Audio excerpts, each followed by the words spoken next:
Hello, നമ്മൾ നോക്കാൻ പോണത് എനിമീസ് ടെലികാസ്റ്റ് ചെയ്യുന്ന കുറച്ച് ചാനലുകൾ കുറിച്ചാണ്. അപ്പോൾ വീഡിയോസ് ലൈക്ക് ചെയ്യുക, ഷെയർ ചെയ്യുക, സബ്സ്ക്രൈബ് കൂടിയും ചെയ്യുക. അപ്പോൾ ആദ്യത്തെ ചാനലാണ് CNN കാർട്ടൂൺ നെറ്റ്വർക്ക്. ഇത് ലോഞ്ച് ആയതാണെങ്കിൽ 1992 ഒക്ടോബർ 1 ഇത് ലോഞ്ച് ആയത്. ഒരുപാട് നല്ല നല്ല കാർട്ടൂൺസ് ടെലികാസ്റ്റ് ചെയ്യുന്ന ഒരു ചാനലാണ് CNN. അതിലിപ്പോൾ ഇല്ല എനിമി സീരീസാണ് ഡ്രാഗൺ ബോൾസ് സൂപ്പർ. ഇത് എല്ലാ ദിവസവും രാത്രിയുണ്ട്. അതുപോലെ തന്നെ മലയാള ഡബ് കൂടിയാണ് ഉള്ളത്.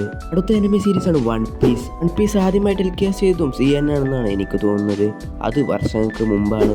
വൺ പീസ് വീണ്ടും തിരിച്ചു വന്നു. ഇന്ന് ടെലികാസ്റ്റ് ചെയ്തപ്പോൾ ഇംഗ്ലീഷ് ഡബ് മാത്രം ഉണ്ടായിരുന്നുള്ളൂ. ഇപ്പോൾ തിരിച്ചു വന്നപ്പോൾ മലയാള ഡബും അതുപോലെ തെലുങ്കും തമിഴൊക്കെ ഉണ്ട്. വൺ പീസ് മലയാള ഡബ് ടെലികാസ്റ്റ് ചെയ്യാൻ തുടങ്ങിയതാണെങ്കിൽ ഡിസംബർ 8 എല്ലാ ഞായറാഴ്ചയും 1 മണിക്കാണ് വൺ പീസ് എപ്പിസോഡ്സ് ടെലികാസ്റ്റ് ചെയ്യുന്നത് CNN. അടുത്താണ് സോണി എന്ന ചാനൽ. ഇത് ലോഞ്ച് ആയത് 2017 ഏപ്രിൽ 18. ഇതിലാണെങ്കിൽ 2 എനിമി സീരീസാണ്. അതിലൊന്നാമത്താണ് സിൻചാൻ. ദിവസം ഏറ്റവും കൂടുതൽ എപ്പിസോഡ്സുകൾ വരുന്നത് സിൻചാൻ്റെ തന്നെയാണ് സോണിയയിൽ. അടുത്തതാണ് നറൂട്ടോ ക്ലാസിക്. നറൂട്ടോ ഷിപ്പിഡ് ഇതുവരെ അതിൽ ടെലികാസ്റ്റ് ചെയ്ത് തുടങ്ങിയിട്ടില്ല. സിൻചാനും അതുപോലെ നറൂട്ടോ ഒക്കെ ഇല്ലത് മലയാള ഡബിൽ തന്നെയാണ്. നറൂട്ടോ ഷിപ്പിഡ് ഉടനെ തന്നെ സോണിയയിൽ വരും നമുക്ക് പ്രതീക്ഷിക്കാം. ഏതായാലും ഈ മാസം വരാൻ നല്ല ചാൻസ് കാണുന്നുണ്ട്.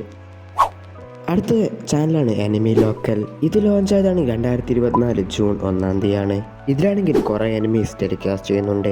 അതിലാദ്യത്താണ് നറൂട്ടോ മാത്രമല്ല നറൂട്ടോ ഷിപ്പിഡും ഇതിലുണ്ട്. പക്ഷെ നറൂട്ടോ ഷിപ്പിഡിൽ വരുന്ന എപ്പിസോഡ്സ് ആണെങ്കിൽ റീ ടെലികാസ്റ്റിംഗ് ആണ്. അവർ ഇട്ട എപ്പിസോഡ്സ് തന്നെ ഇട്ടുകൊണ്ടിരിക്കുകയാണ്. അടുത്തതാണ് ബ്ലാക്ക് ക്ലോവർ. ഈ ചാനലിൽ നറൂട്ടോന്റെ ശേഷം ഏറ്റവും കൂടുതൽ പേര് കാണുന്നത് ബ്ലാക്ക് ക്ലോവർ തന്നെയാണ്. അടുത്ത എനിമി സീരീസാണ് കൊച്ചി കമി. അടുത്താണ് റോബോട്ടാൻ.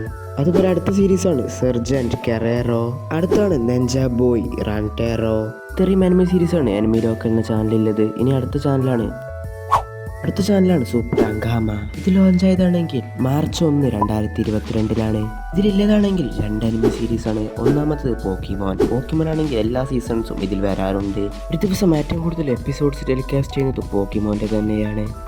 അടുത്താണ് ബേബ്ലേഡ്. ജനറേഷൻ 1 അതുപോലെ 2, 3 ഒക്കെ ഈ ചാനൽ വരാറുണ്ട്. പക്ഷേ ഈ ചാനൽ ഒരിക്കലും മലയാള ഡബും ഇംഗ്ലീഷ് ഡബും ഒന്നുമല്ല. ഹിന്ദിയും തമിഴ് തെലുങ്കും എന്നൊക്കെയാണ് ഇതിലുള്ളത്. ഞാൻ ഈ വീഡിയോ പറഞ്ഞത് ഈ 4 ചാനലത്തെയും എനിമി സീരീസിനെ കുറിച്ചാണ്. അപ്പോൾ ഇത്രയുള്ള വീഡിയോ ലൈക്ക് ചെയ്യുക, ഷെയർ ചെയ്യുക, സബ്സ്ക്രൈബ് കൂടിയും ചെയ്യുക.